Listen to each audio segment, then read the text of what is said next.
Thank you very much, Chair, ladies and gentlemen. It's a pleasure for me to be with you to address this important question of science, research, and social responsibility. So, of course, as you would expect, science, research, and social responsibility are values that the World Health Organization has at its very core. We are an evidence-based agency that seeks to translate the most up-to-date science into real-world health outcomes through guidelines, policy recommendations, and other forms of advice to our member states. But this is also a pleasure for me to address this question because it's a topic that could almost serve as a summary of my career. Indeed, after I graduated from French secondary school a long time ago, I decided to embark on advanced university studies in agricultural sciences. Being raised in a family where everybody was a doctor, the rebel adolescent that I was at that time could simply not envisage walking in the footsteps of my father and go to medicine. But I was very much attracted by science and research, and I therefore decided that agriculture had all the characteristics to allow me to develop my sense of social responsibility. Indeed, what would have been a nobler task than feeding the planet, especially through technical assistance to African farmers? I thus became an engineer in agronomy, although I never fed anybody except my friends and family. So, although feeding the planet was not in my cards, the sense of social responsibility inspired by Hippocrates and which was woven into the DNA of my father brought me back step by step to working in the area of global health. What brought me there was respect for science and passion for research. After many decades, having worked in industry, academia, and now with WHO, I've been fortunate to see these three topics, science, research, and social responsibility, from several different angles. Health, of course, is a field built on science and research.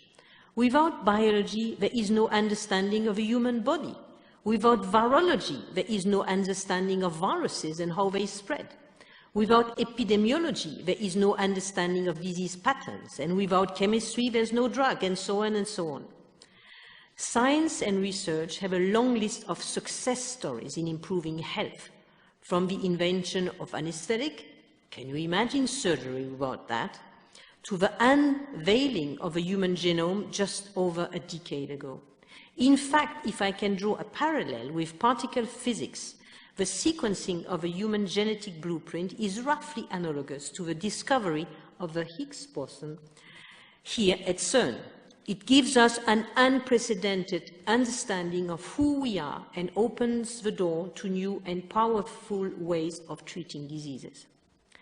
Another monumentous achievement of science in the 20th century was the eradication of smallpox in the early 1970s, more than 180 years after Edward Jenner developed the first vaccine against a disease that had plagued humans for millennia. To date, smallpox remains the only human disease to have been wiped from the face of the earth, and we hope that polio is going the same way. But this huge success of eradicating smallpox is bringing, after 40 years, new interrogation to the scientists. Indeed, although the intention had always been to destroy the last stocks of smallpox virus, which are currently stored only in two countries, in Russia and in the United States, the world is now grappling with the fact that new knowledge would allow scientists to recreate the virus through chemical synthesis. It would not be very responsibly socially to do that. So we hope that it will not happen. But does this also apply to recreation of a famous Spanish flu of 1917, who wiped quite a large proportion of people from the face of the planet? It is feasible. It has been done even. But how far can we go, and what is our responsibility as scientists and researchers in managing what science allows us to do. But science continues to deliver. We are now on the verge of deploying new vaccines that hold the potential to curb the deadly toll of two mosquito-borne diseases, malaria and dengue. And it's not just in the area of vaccines that science and research are transforming medicine. In the past couple of years, a new generation of drugs for hepatitis C have entered the market that cure a once incurable infection in just 12 weeks. We are also witnessing the dawn of a new paradigm in cancer therapy, with drugs that harness the immune system to attack cancer in powerful and sometimes dramatic ways. But these new, powerful drugs frequently come with a powerful price tag, forcing even the richest country to make hard decisions about who can get them and who has to wait. The debate is raging now about what represents a fair return on investment in research and development that pharmaceutical companies are making to develop drugs, and about when patents become a barrier to access and equity. In the case of hepatitis C, WHO estimates that 3% of the world's population, hundreds of millions of people, are infected with a disease that can cause liver cancer. But only a tiny fraction of those patients can today get access to the latest and most effective medicines, which come at a cost of as much as $1,000 per day. Some progress has been made. Egypt, where about 14% of the population is infected, last year struck a deal with the manufacturer of one of the medicine, Gilead Sciences, in which it gets access to the drug for $900 for a 12-week course, instead of $48,000 cost in the US. This is to be applauded, but it is still too expensive for Egypt, and in many other countries the drug remains completely unavailable, and much work remains to be done. In May of this year, WHO including this new hepatitis drug for the first time on its list of essential medicine, a clear statement that where medical breakthrough exists, they should be made available to the poor as well as to the rich. Of course, we've been here before. When the first antiretrovirals against HIV were approved in the 1980s, they came at prices that only rich countries could afford. But tireless work by advocates and agencies, including WHO, saw prices reduced dramatically and access increased. We are now seeking to apply the lessons from that experience to ensure more rapid and equitable access to treatment for hepatitis C. It is our social and moral responsibility. I was particularly pleased to see that the Nobel Prize of Medicine and Physiology this year was awarded to 3 scientists who developed new treatment for worms and malaria, neither of which are lucrative areas that attract much investment from the pharmaceutical industry. The problem with science and research, as we all know, is that it takes a long time. All of the medical solutions I've talked about so far were developed over years or decades. But what if you don't have decades or years or even months? If you need something now?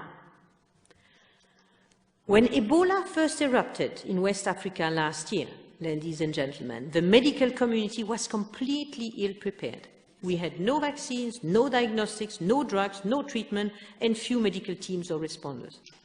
One positive outcome from the epidemic was that innovative research and development partnerships formed under the stress of a crisis and were surprisingly fruitful and should be studied, adjusted, and made more efficient for use during future health emergencies. This collaboration between government, small and large companies, and academia sped up the development of drugs from 2 to 3 years to less than 1 year. Partnerships also were rapidly formed between governments, industry, and NGOs to fund such developments. The result was that 4 vaccines were brought to clinical testing. Trials of drugs and blood plasma taken from survivors were conducted, and 6 diagnostic tests were listed for emergency use. WHO helped to facilitate this development, and we accelerate in particular the development and testing of an effective vaccine. It normally takes 5 to 10 years to plan and conduct the elaborate scheme of clinical trials to develop a vaccine. We did it in less than 1 year. All this was possible because of a sense of social responsibility of all those involved. It shows that it is possible when the need is pressing, and should prompt the global R&D community to move faster to develop treatment and vaccine for other diseases that kill far more people than Ebola did. I'd like to finish by talking about what is one of the greatest present threats to global health: antimicrobial resistance.